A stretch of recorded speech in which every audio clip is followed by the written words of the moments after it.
My name is Josh Miller. I own Riverstone Kennels, and I've been training gun dogs for more than 16 years. I have field trialed, I've hunt tested, but at the end of the day, I'm a duck hunter. You might find that the duck in our Duck Dogs podcast is spelled uniquely. The UK stands for my British Labs. I love my British Labs. I love what they offer me, both as a part of my family and the high motor in the field. As you're going to find, I have some pretty special dogs. Follow along in our podcast series here as we talk about both in the field hunting and in the field training situations that will hopefully help you progress with your dog at home. Well, welcome back to Duck Dogs, everybody. I am your host, Josh Miller, and I'm here joined by my beautiful bride, Whitney, as we are going to get back to the podcast. And so I know that this is generally the point where I go through the sponsors and go through what they all are, but here's the deal. I am doing 2026 with no sponsors. And the reason we're doing no sponsors is because honestly, I want to have the year of not having to worry about what I owe each one of these companies, what I can and cannot say, having to kind of tiptoe around things. Not that I always did that. If you've been a listener for a long time, you probably know that, maybe I haven't been like brutally blunt about a ton of things, but I have, been honest, about, I think, a lot of things. But I just don't want to deal with it. And, there wasn't enough, I feel like, I think a lot of the companies that, were working with us are great companies and great, but it's not like we were getting much out of it. So it's like, why are we training ourselves down if there's not, a reward for it, So I'm going 2026, no sponsors. So I love that, actually. Yeah. So totally. Whitney didn't know that. This is the first I know about this. Whitney didn't know that until about 19 seconds ago. So, so before we get going on this thing, let's address the elephant in the room here. We have not done a podcast since last summer. And I want to explain why. Because I personally really love doing this. I love the number of you guys that have sent messages asking, when is the next episode coming? I hope it's not over. I hope it's not done. I genuinely appreciate that. At the shows, I know a couple of you guys have come to shows. You know who you are if you're listening to this, and I really do, because it does give me motivation. The hard thing about this is like when I work with somebody's dog and they come pick them up, like I can see in their eyes, the happiness, the joy that fuels me, that keeps me going. This, I don't have that same satisfaction, right? Because naturally you are wherever you are and I am here in my, little office here. And so, those messages and those conversations, that is what has fueled me to come back. Mm-hmm. I do want to give you guys the reason of why there was kind of a hiatus there. We had some changes that we made at the kennel, I think all very positive, but they definitely weren't easy decisions. So we scaled back our team at the kennel. We went from four full-time employees to one, mainly because I wanted to be intentional about being back and hands-on. I felt like I had been less about that. Like I was really trying to put other people in positions to succeed, which I think is great. It gave me an opportunity to do more retriever roadmap stuff and more time like this, podcast wise. But I missed it. And two, I really just felt like I wanted to get back and being involved. And so, that took a lot of time. And, so for us, like you think about if we're training 30 dogs a day, and we give each one of those dogs, roughly about a half hour of training a day. There's 15 hours of the day right there, and that's without phone calls, without emails, without appointments, without all the things. And so the summer specifically can eat up. Then this fall and winter have been. I think there's some cool things I'm gonna kind of share in later episodes here, maybe like one or two episodes down the road.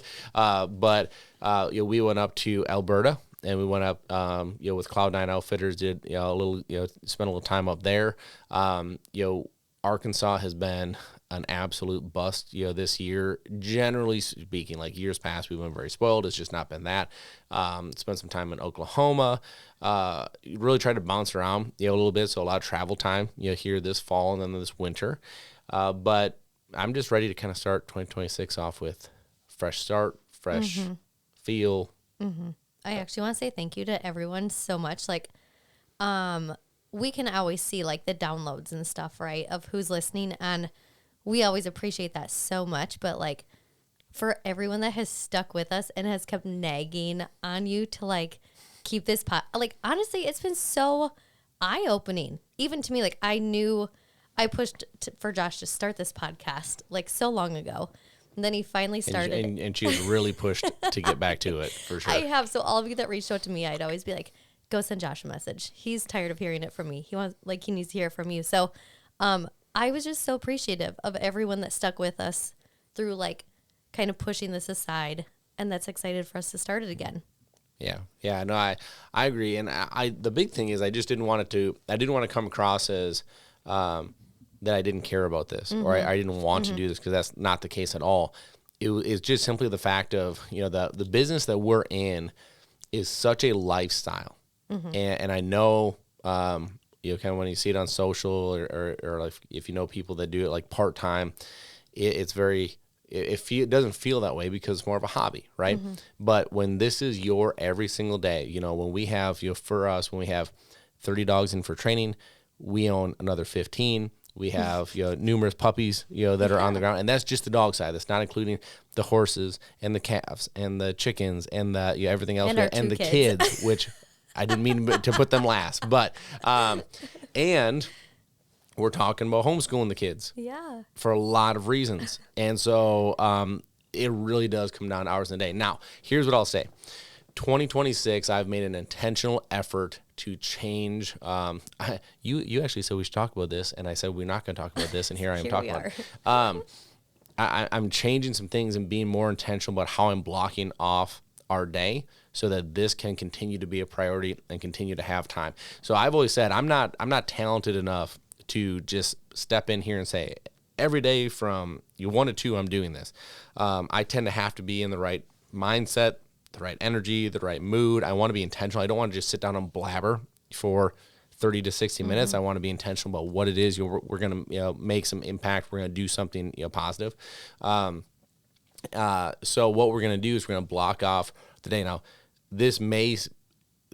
I'm interested to see how this is taken from our clients. It's going to be 1 of 2 things. One, the negative side of this could come across as is that we're inconveniencing our client.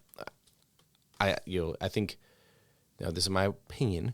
I think if you have the wrong client, it could be looked at this way.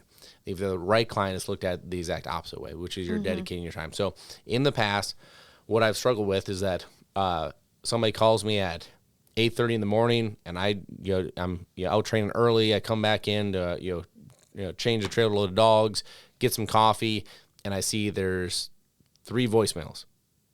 I have a hard time not listening to those voicemails and getting back to those people right away.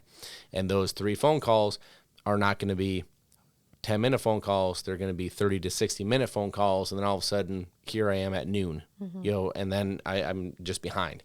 And so we're going to block off our day, and we're going to make it to where I'm going to have this on our voicemail. I'm going to have every client understand it when they drop a dog off. We will not be returning voicemails. We will not be doing emails, and we will not be doing any office time until 1 p.m. That gives us the entirety of our morning to go through and get all of our training done uninterrupted. We have no issue. We'll have more quality time with each dog. I think it's just going to make it to where we can streamline our day. And then the other priorities that I am making in my life, such as homeschooling our kids. Now I have my block of mine's the afternoon. Now Whitney can transition from mom/teacher in the morning to work mode in the afternoon, and I can flip flop with you. We can do things like that. So just a lot of dynamics. I mean, they're all great problems to have, but these are problems that we didn't have 10 years ago. And naturally when you grow, family grows, life grows, things just change. And so I think this is all very positive stuff, but we have found a way, I feel like, to manage this better in 2026 to where this podcast will become a priority again, which I'm happy about. Yeah, we need structure in our lives a little bit. And this is a good start. We've always had structure. We just haven't had structure in this way. Kind of. Okay, so have a few topics here I want to go over. The first of which, well, first off, do you have anything you want to talk about before we get too far into this thing? No, I think we're ready to roll. Let's do it. Okay. Okay, so let's just stay on the kennel topic. Okay. Now this could be kennel topic. This could be a roadmap topic. This could be you are at home training your own dog topic. I've talked about this in the past, and I don't know why. I think it's like beginning of the year. I just think it refreshes people, it rejuvenates people, it redirects people, it resets people to where majority of the phone calls that I've gotten here in the first 3 weeks of the year has been that, okay, I want to go make progress with my dog. I want to achieve this goal. A lot of actually, for whatever reason, a lot of older dogs, like a 3, 4. I just talked to somebody with a 6-year-old dog that they haven't hunted. They want to start hunting, with their dog. And I think it's great. Naturally, there's going to be a lot of hurdles that come with that versus if you had a 7-week-old dog versus a 7-year-old dog. They're two very different, students you're starting off with. But what I really want to do is I want to I guess I challenge anyone that's in that mind space right now. Not only the older dog situation. If you're in the older dog situation, I definitely think this certainly applies to you. But even young dog, maybe less than a year-old dog, kind of going through and entering maybe that first full year of training of working, is ultimately this comes down to you. Mm-hmm. Right. And I've talked to a number of people, talked to another person today that they have a dog. I think this dog was 6. This dog was trained specifically for field trials. The guy cannot stand that the dog whines in the duck blind, and basically is looking for a puppy, but wants a guarantee that this puppy won't be a whiner. Mm-hmm. Not going to happen. Mm-hmm. Right? Like anytime that you are purchasing a puppy, you are purchasing a prospect. And from that prospect is going to be two things, whatever mom and dad have given them as far as natural ability and talent. And number 2, what you do with them. They're going to be a product of you, a product of their environment, right? So I think that owning that first and foremost is very, very important. A thought that comes to mind for me is just kind of the quote that successful people do things consistently, what average people do things sporadically. And so for you to be successful, this isn't, hey, I'm going to start this off in, let's just say March, and, we're going to train once a week. But then in April, that turns into once every few weeks. And then in June, it's nice out, you get busy, and all of a sudden we haven't trained all June. And then all of a sudden, fast forward to September, you panic and you try to get a bunch of training. You need to be consistent if you want to be successful. And so consistency is the number one thing here. Yeah, even above everything else. We could talk about following the right program. We could talk about what drills to do when or how to. We could talk about all this stuff. But if you don't have consistency, none of the other stuff matters. And so consistency to me is going to be the number one thing that you are going to need to commit to. And I would write it down. I love, as Whitney knows, I love writing things down. I love whiteboards.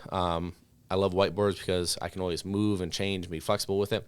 But I would challenge you to write a schedule down on a calendar or on a whiteboard and hold yourself to that. Whether it's, Tuesday and Thursday afternoons, right? Like this doesn't have to be a 5-day-a-week thing, right? Like obviously if it is, you're probably going to be that much better off. But it doesn't have to be that. Just be consistent. And then consistency is also following the same type of a program or a layout. So whether that's retrieve a roadmap, whether that's through somebody that that's a professional trainer, whether it's someone that's a serious amateur and you guys have.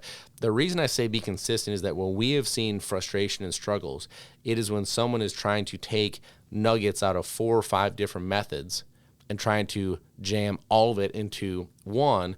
And you can just see the dog's just overwhelmed because they don't understand what they're being corrected for, why they're being corrected. I mean, basically, that's like taking 5 different languages.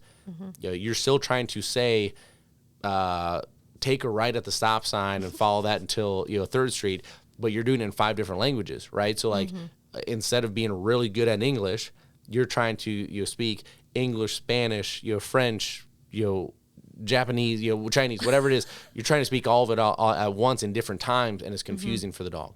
And so being consistent to me is that as well. I also think being consistent with yourself, right? So when I mean by that is like not being a roller coaster, right? So like from an emotional standpoint. So if you train every day after work and you have a day that everything went your way, you got a bonus, you got a promotion, everything's great, everything's high, you're going to have a very different energy than when you come home after a day that pissed you off and everybody made you mad and you're irritated at the world. That's also consistency, right? That dog is going to have a very different energy, right? So quite frankly, it's one of the reasons for me too why when we structured what we want this year to look like from a training schedule, there's a reason that we are working with the dogs before we work with any people. The people are what are going to frustrate you, right? So like, let's be consistent. Let's get off on the right foot every day and just go through and not be emotional, but in any way. That's so good. I've never thought of that before. Consistency in a mindset way. Yeah, That's so good. I think it's crucially important. I think it's something that is overlooked and undervalued. For sure. I see it hunting, right? And I see it, with being with a lot of different people, most of which I don't know. If they have a dog out, immediately there's this need for the dog to perform at a high level because of an ego, right? And when I say ego, I don't always mean like you're a jerk. I just mean naturally when you're in front of your buddies, or in some case that I've seen this year, a work group, you want that dog to perform. Well, if you haven't been consistent in these other areas, how are you ever going to find a way to perform, right? Or the dog, rather. So then all of a sudden, there's an extra frustrated energy funneled at the dog, which naturally the dog either tries to overcompensate and gets nervous and anxious, or goes into a shell because they don't understand what they've done wrong, and then you're into this spiral. Yeah, that's a great point. So consistency, really, really big. Okay, so 2, here's number 2 of what I have, and I'm just using trends that I've had conversations with you this year already. The trend of this is my 2nd or 3rd dog, right? And I really do tend to give a lot of credit to those early dogs, because for me, I've literally a picture of Easton on my desk I'm looking at right now. I wouldn't be here talking to you guys if it wasn't for him. Now, is, Brock or Tucker or Clyde or Boris or quite frankly any dog that I own today, are they as good as Easton? Probably every one of them better, realistically, right? Yeah. But I don't have any of those dogs. I don't have the ability and knowledge to train any of those dogs to the levels that they are if it's not for that dog first. So although that dog may not, now, if you talk to people that have seen Easton run, you guys might be challenging me, over the web waves right here, which is totally fine. But that, like, there's a reason you have your first dog, and it's to teach you all the things that you want for your second dog, and teach you all the things to apply to your third dog. And there's a reason why more times than not, most people will say that the dog that they have right now is the best dog that they've ever owned. And oftentimes when they don't say that, it's because we might have like this glorified memory of a dog past, which I do totally understand. I probably have the same thing, for Easton. But to me, a saying that has hit me now, this is for my kids, our kids. But this is something I've held. I really want to apply going forward. Which is, and this is one I have saved in my phone that I look at all the time. It is, make it a goal in your life that your ceiling is your kid's floor, right? So the best me that I can be, I hope that is our kids' floor of the worst them that they can be, and then they can go be even better of a person.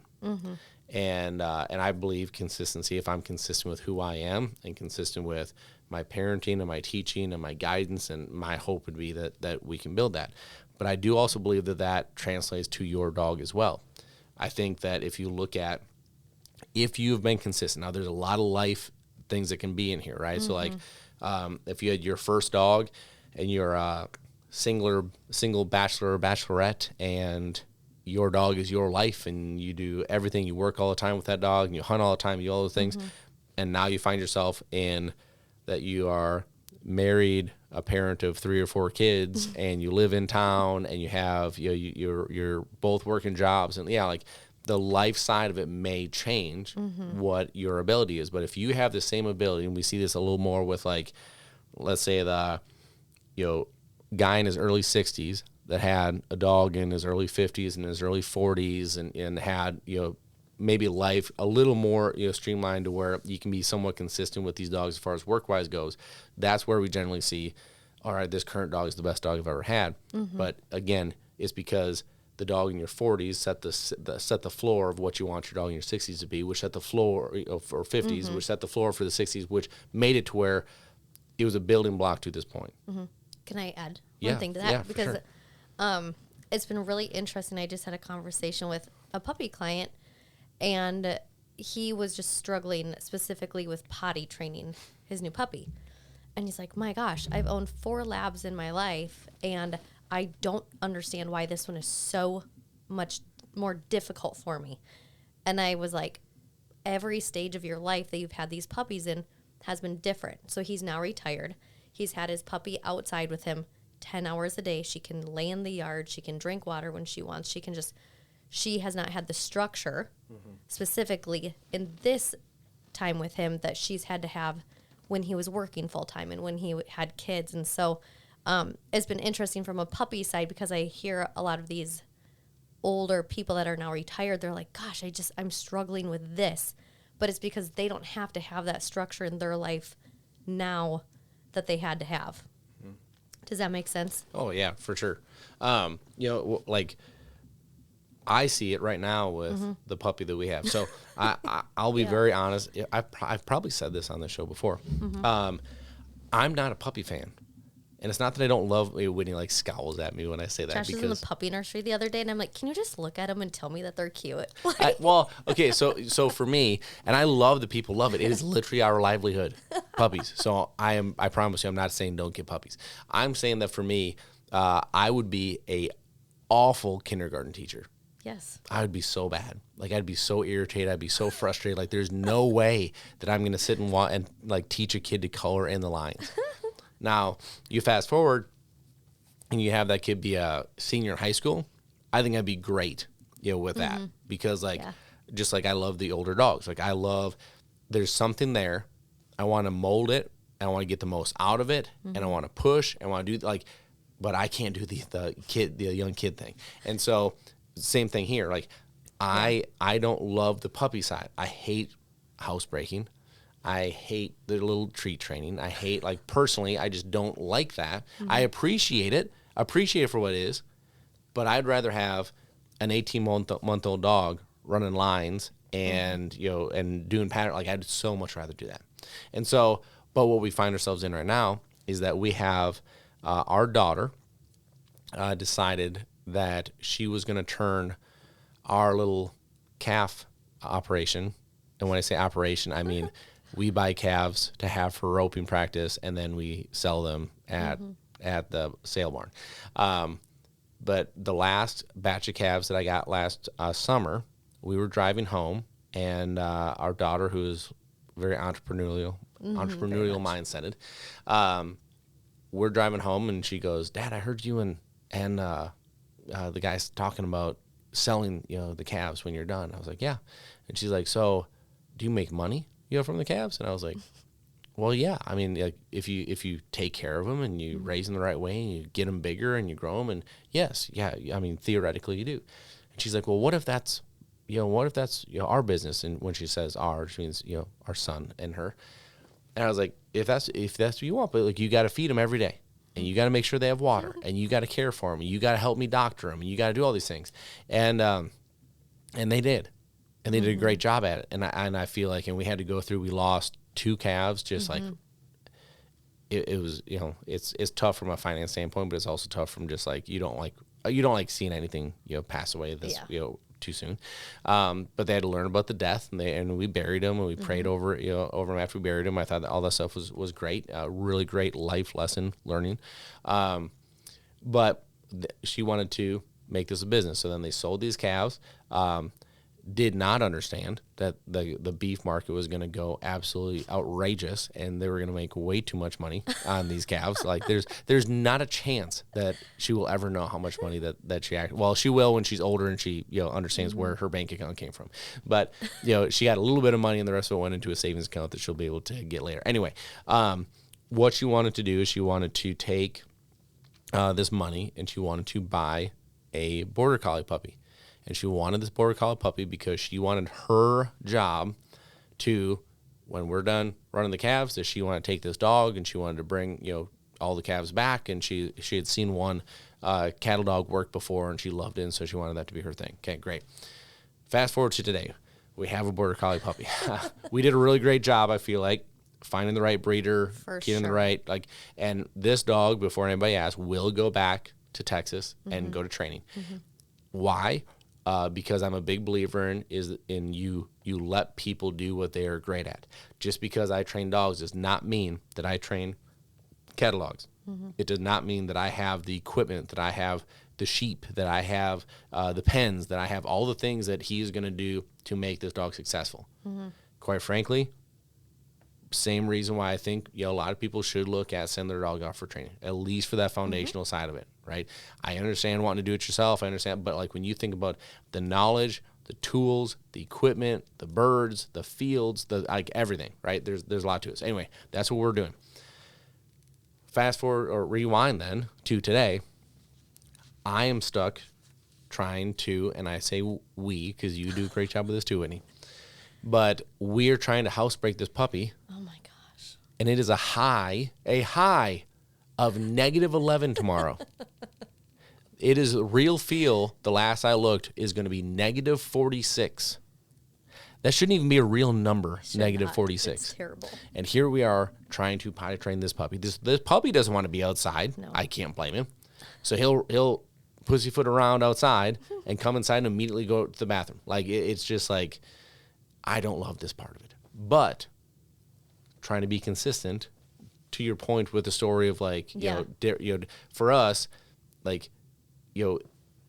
yes, I can make excuses because of the weather. I can make excuses because of whatever. But at the end of the day, I have to be consistent. We have to be consistent. Otherwise, we are not helping this puppy.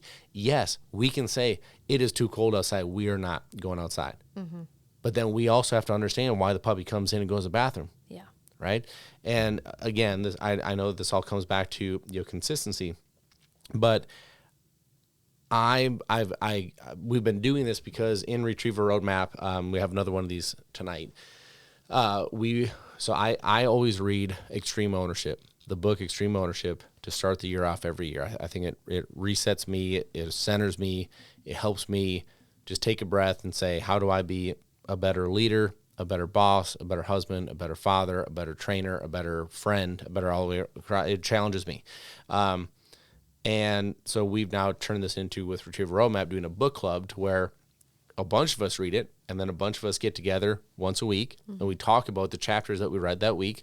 And I love it because it gives me different perspective. Someone with a different job or different career or different living situation, everyone has a different view of what somebody means or what the writer means by this. And I love that because it just gives you so much different perspective. But we, of course, all wrap it into the dog side of it. And one of the things I've noticed is I keep pushing more and more of taking ownership, right? Like, this is on you. So take ownership for this, right? So for us in the situation we just talked about, we can talk about how this puppy, I think, is probably the most difficult puppy that we've had to housebreak. Yeah, because it's not a Riverstone puppy. Yeah, okay. Well, okay, so that's reason one, right? Reason two is the weather has been absolutely 100%. atrocious. Yes. Right. I'd say reason 3 is we're trying to give our daughter a lot of the ownership of this, and she's 6. Yeah. Right. So like, there are all these things. At the end of the day, it's on us. Right.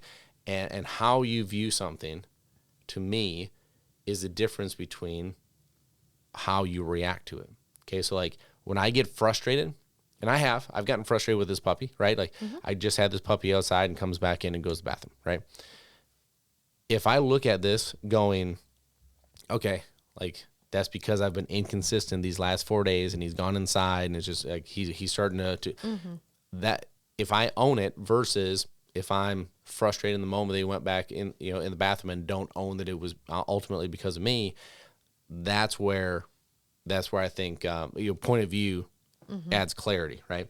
And so I want to read this because I think to me this little story, it adds validity to that, and it really helps understand like perspective is everything. Okay, so this is on a rainy day. Okay, are you with me? Yeah. Okay. I'm listening. Okay, rainy day. There's 2 salesmen. Okay. Okay, salesman 1 wakes up, sees the pouring rain. These are door-to-door salesmen, right? Pouring rain, decides that no sales can be made today, so he stays at home because he views the weather as a barrier to the success. Salesman 2 wakes up, sees the same pouring rain, and sees it as an opportunity. He reasons that because it's raining, more people will be home, so when he knocks on the door, more people will answer, and other salespeople will likely stay home, leaving him with fewer competitors and more potential customers to visit with. I love that so much. Same environment, Yeah, 2 different viewpoints, and those viewpoints determined success, for sure. right? Or in this case, you assume that it determines success. But I really do believe that is a huge factor into your dog and your dog training. It is somewhat comical. It was comical to me until I had this conversation about a dozen times. But the number of times that I've been asked things such as, well, how do I work on water work when I don't have a pond to work in? And I'm like, okay, well, do you have like a public boat launch? Yeah, but it's too busy. Okay, well, do you have like a beach that you can go to? Yeah, but then it's too much. Like when you sit there and you try to find every reason why not to do something, you're going to find every reason of why you can't achieve a goal, rather than being creative and saying, yeah, look, I don't have a tech pond. I don't have, this might be your answer right here. This story right here. Okay. Your boat launch is too busy. Go on a rainy day. 100%. Right. No one's going to be launched. Yeah. No one's going to be launching the boat then. Yeah. Right. So, there's always going to be a way that you could turn, when you have any situation given to you, you can look at it negatively, have it be a negative and give you every reason why not to go do it. Or you can look at it positively, be creative and say, how can I go make this a success? And your dog, and we saw this a lot during COVID. We had people who would call all the time. Well, how do I socialize my dog when I can't go see anyone? Well, you go see people. Well, you can't. You can. Well, you can. Socializing also doesn't even mean going to see people. Yeah, just take your dog somewhere. We've now learned that, you really could have, right? But that's not conversation for another day. But go be creative. Yes. We have these dogs that, fortunately we're busy to where we didn't have to take these in, but we'd get those same calls 2 years later and be like, this dog has separation anxiety. This dog's aggressive towards people. This dog doesn't like other dogs.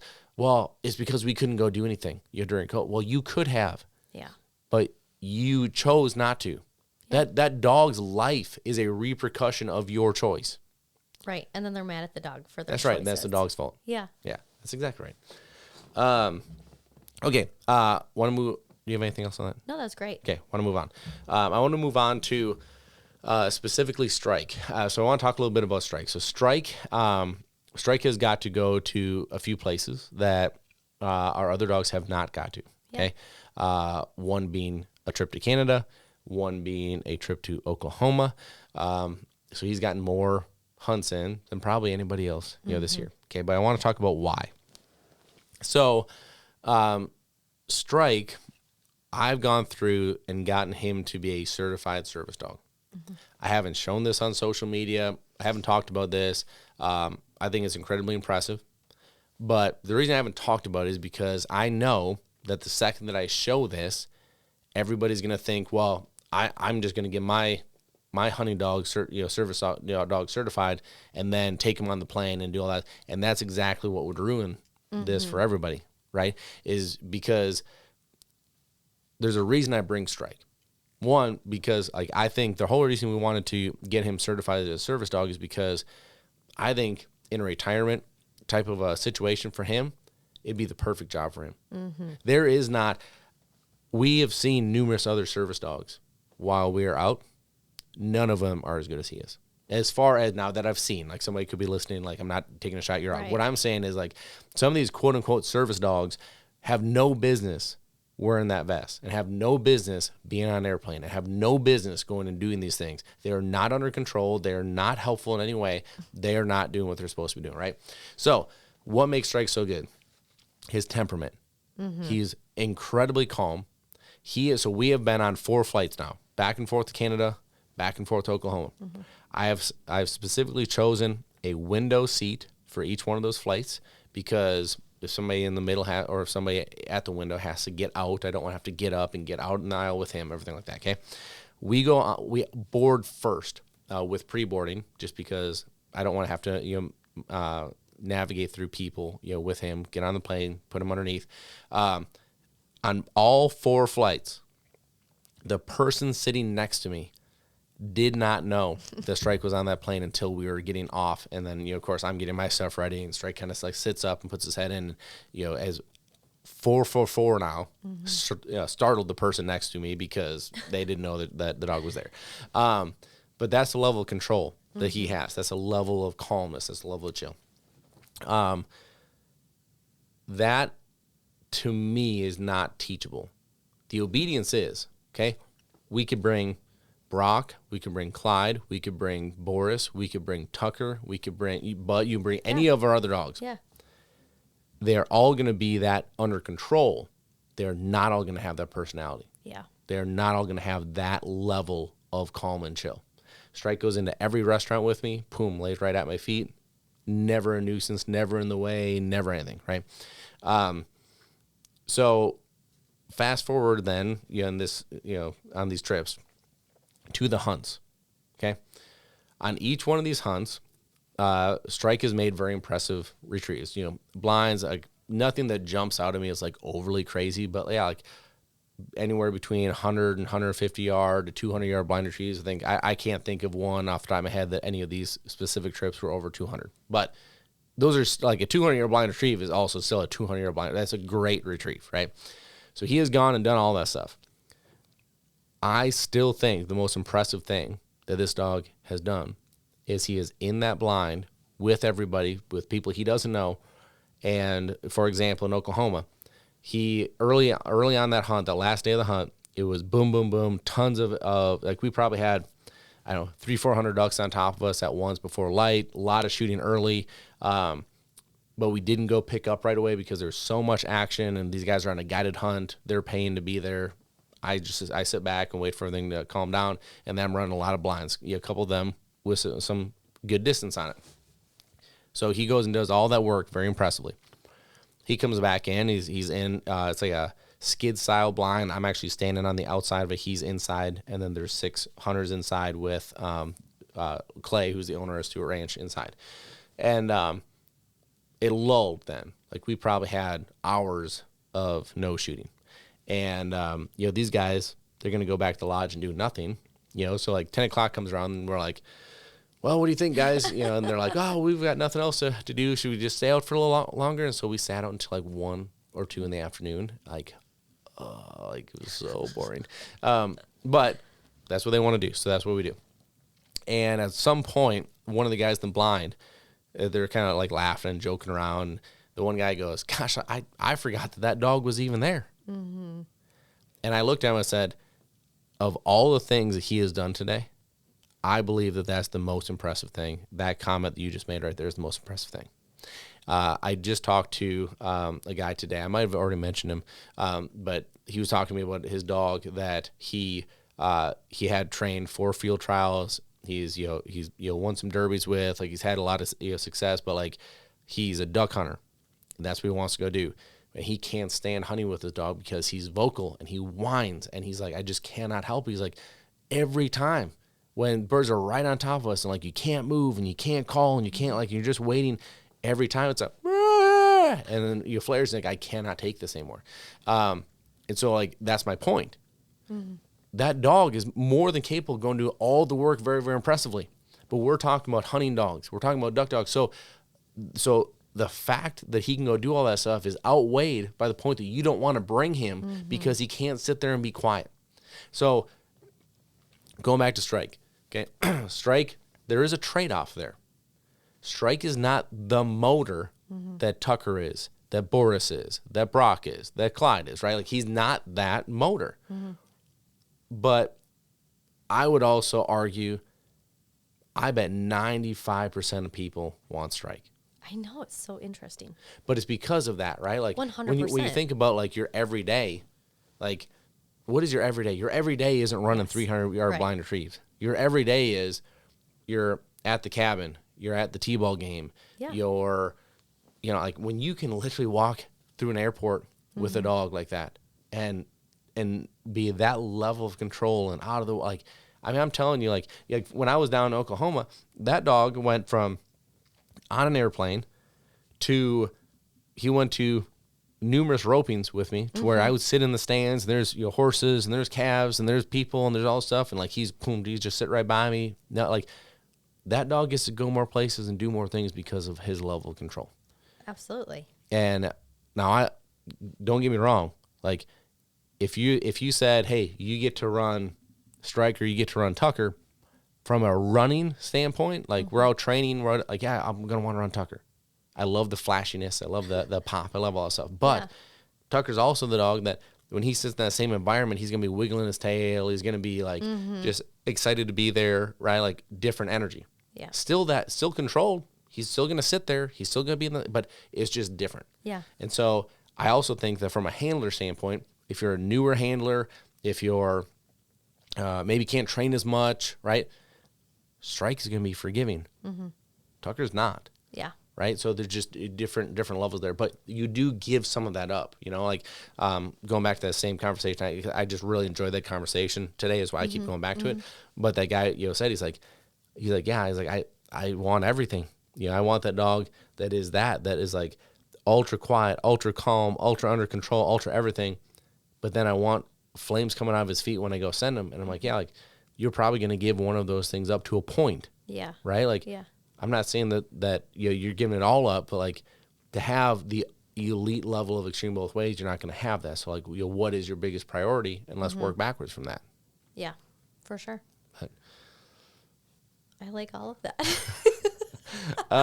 Okay. Just so my job is to sit here and have give Josh someone to talk to instead of the wall. Okay, so last thing I want to go over today. We have a lot of stuff to go over. I don't want to overwhelm it into a 4-hour episode. I want to try to be consistent with that hour-ish mark on this thing. We have some exciting news, you and I. Yes. We're so excited. Do you know what I'm going to talk about? Down south. Yeah. I was just testing you. I literally have the topics written on our whiteboard, so all she had to do was, like, look over at the whiteboard. So Whitney and I are going to move down to Texas for about a month. Yeah. Starting middle of February, going to go to middle of March. And there's a lot of reasons of why to do this. Okay, so number one being that we just simply can't do anything in Wisconsin in the winter. We've tried for a long time. We've tried to make it work. Like, for what we do at the kennel from a training side, you just can't. We have tried for the last few years to transition to, we're only doing obedience dogs in the winter. The problem is that we are not obedience people. Okay, so what do I mean by that? We do not, and when I say we, I mean me more than anyone, right? But, like, I mean my team at the kennel as well. We don't handle the overly protective, Chihuahua poodle mix, quote unquote, mom that is defensive about her baby, and there better not be one mark on this dog, and if any little thing goes wrong, it's like I'm gonna burn the internet down, and we're not in that, and I'm done dealing with it, because you spend more time. These people don't get, you spend more time spoon feeding and trying to deal with them than you can even work with their dog, because they're taking all your energy, they're taking all your time. It's like they want daily photos and daily videos and we are not a pet spa. We're not a pet resort. I get that there are places that do that, and I applaud them for doing it. It's not who we are. Those places also don't train gun dogs. That's what we do, and we do it really well. So I've just gotten to a point, I'm like, look, we're gonna double down and be more us. We're not gonna do that. We're not gonna stray outside of who we are, and we're gonna double down on who we are. So what we're doing is we're gonna go to Texas, and we're going to connect with our clients down there. Texas is, correct me if I'm wrong, Whitney, outside of Minnesota, Wisconsin, Texas is our #1 puppy state. Yeah. And we have a lot of clients down in that area. Yep. And the biggest reason why we don't get a deep relationship with them is simply because of logistics. They're 15 hours away. And so we are going to kill a lot of birds with one stone here. Haha. Duck dog comment. Oh, that was so good. We are going to connect with our clients down south. We are going to get in better weather to where we're going to bring our dogs down and get to train in better weather. We are going to put on weekly training sessions that any Riverstone or Retriever Roadmap member can come to and train for free. You can train with me. So fun. I've got a property that is I've leased that is about 20 minutes south of Dallas. It's 100 and some acres. We got a pond on it. We have a couple different fields. It's going to be great, super convenient, easy to get to. It is going to be, I think it's going to be an awesome thing. Yeah. We're also going to do what we're calling Retriever Roadmap Texas Spring Training. Yep. Kind of a play on my baseball past as well as training in spring. But what we're going to do is we're going to do in a weekend of that. So that's a Retriever Roadmap member only event. So if you guys are a Roadmap member, you have to be signed up by February 7th. I think it's the 8th. Or 8th. Yeah, I think it's the 8th. And then they find that when they log into Roadmap, they can find everything right there to sign in for them. Yep, okay. Not on the app, on the website. You have to log in on the website to sign up for it. Okay. So that's basically what we're trying to do, is we're trying to bring Strike Force. Yeah. And we're trying to put it somewhere else. Like, my vision, if we could ever get to this, my vision would be to have our Strike Force in Wisconsin. Yep. If this works out and we can make this another Strike Force out in Texas, and then I'd love to have one east-west. I know, me too. That'd be amazing. We got to make sure this one works first, right? But let's kind of move into this. So if you're a Roadmap member, come to this thing. If you're not, sign up. Yeah, this is going to be very. A member. Yeah, this is going to be very Strike Force like. We're gonna have Pete and Kristen come up, do a big crawfish boil one night. Like it'll be a lot of fun. A whole bunch of different training setups. Yeah, we're bringing in other trainers, that are part of our community. They're going to help coach and run different drills, and it's going to be awesome. But I'm really excited about that because it just gives us more opportunity to connect with people that are down there. My goal is that if you are down there and you want to come to the trainings, my goal would be that by the time we hit to mid-March and we go back up north, that we have given you a game plan of this is what I'm going to do with my dog for the next few months. Yeah. Like, here's where your dog's at. Tell me what your goal is. I want to give you a quote-unquote roadmap. Haha. I want to give you a roadmap of what I want you to do to progress with this dog. And then if you're coming up to Wisconsin, great. Let's check in then, see where you're at, make what the next few steps are, make a game plan. I think it'd be a really, really cool thing. So if you're in or around Dallas, if you want to make the drive, if you're out no of matter state, where you are. yeah, come on, come hang out. Come to the weekend for sure. But but there's also if you're listening to this. If you are a Riverstone puppy client, training client, Roadmap member, if you go to, there's an app called Team Reach, and if I'm looking up the code right now. If you go to the Team Reach app and you put in the code RS for Riverstone, RS Texas 26, you can be linked into our team there. That'll give you the dates that we're meeting, the location that we're meeting. I'll be able to communicate if there's like a weather change, if we're going to add dates, if we're going to move, whatever it is. I think it's going to be an awesome thing. I cannot wait.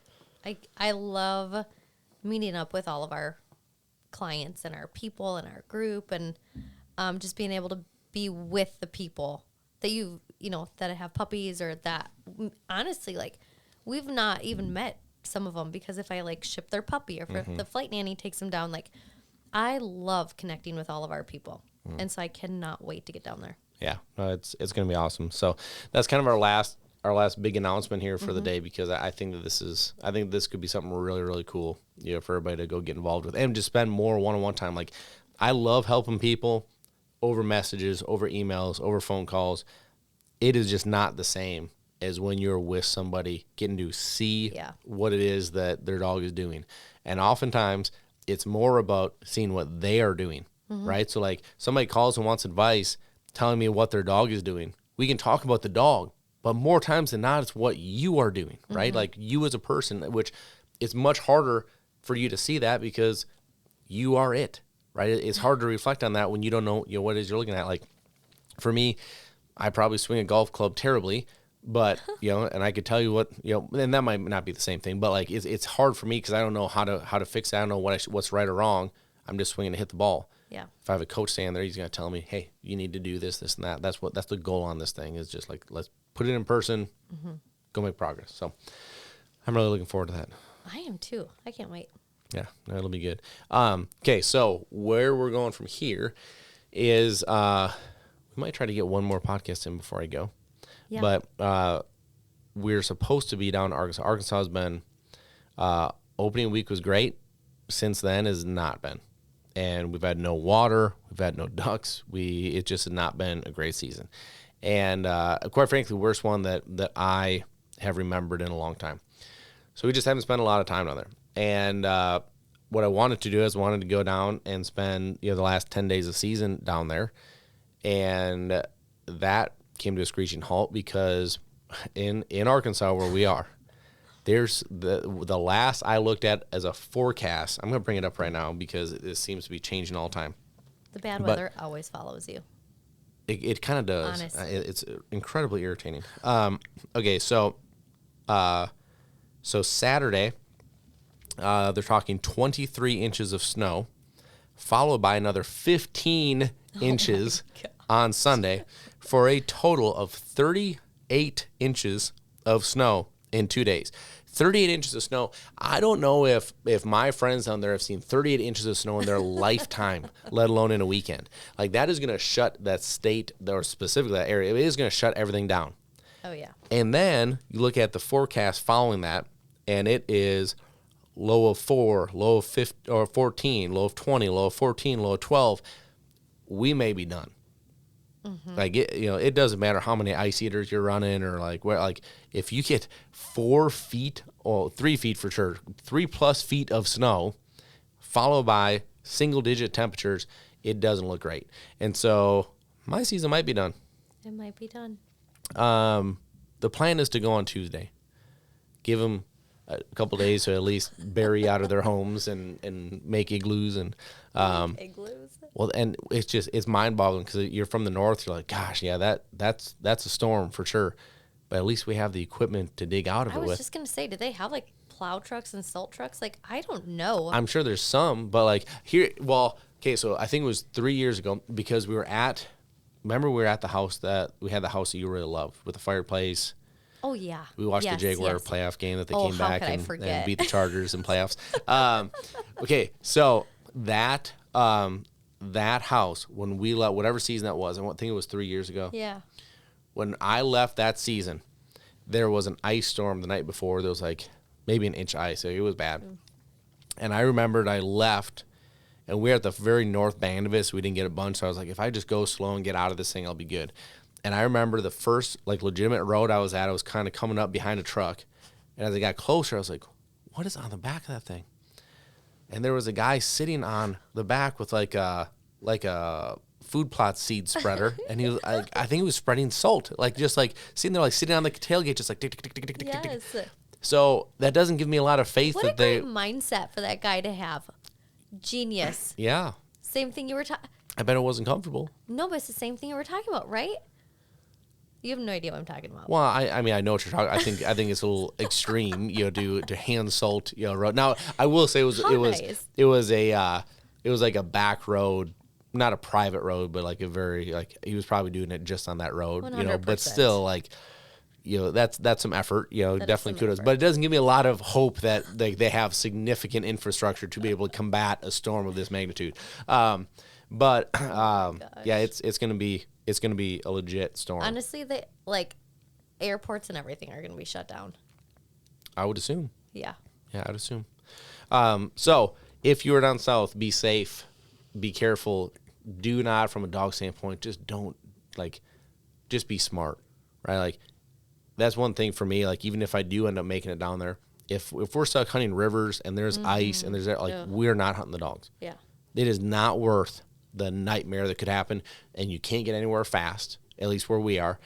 If there is an emergency, if a dog does get hurt, if they start hypothermic, they start doing we can't get somewhere fast enough in our boats going through, again, if there's ice and slush and everything else, we can't, I'm not going to put a dog in that. Please be safe. Yeah. Just be safe. Be safe for you. Be safe for the dog. And we're looking forward to a 2026 full of Duck Dog podcasts. Yes, we are. Woo.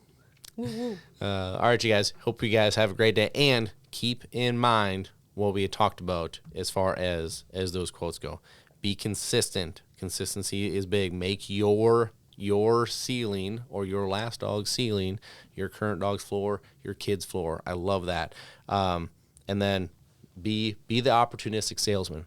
Find the positive in something. Find the good in something. Go find a reason to be successful, not an excuse of why not to be. So hope you guys have a great week. Talk to you soon.